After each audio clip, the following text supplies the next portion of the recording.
കടവലൂർ കൊരട്ടിക്കര വട്ടമാവ് വിളക്ക് കമ്മിറ്റി ദേശവിളക്കും അന്നദാനവും നടത്തി. ചൊവ്വാഴ്ച വട്ടമാവ് പുല്ലാനിക്കാട് ഗ്രൗണ്ടിൽ തയ്യാറാക്കിയ വിളക്ക് പന്തലിലേക്കുള്ള എഴുന്നള്ളിപ്പിന് ശേഷം വൈകിട്ട് കൊരട്ടിക്കര വിഷ്ണു ഭഗവതി ക്ഷേത്രത്തിൽ നിന്നും പാലക്കൊമ്പ് ആരംഭിച്ചു.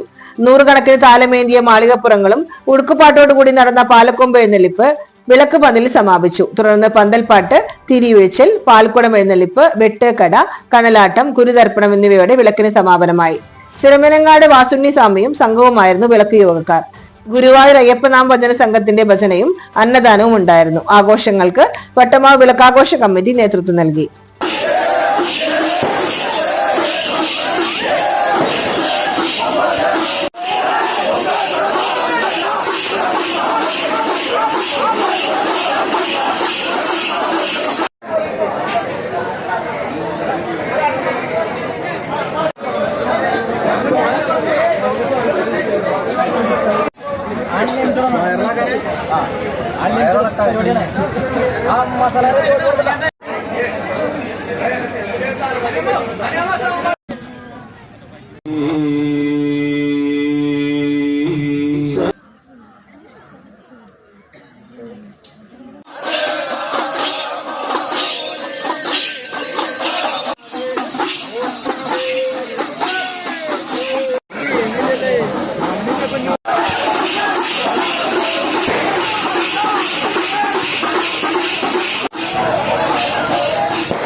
मसाला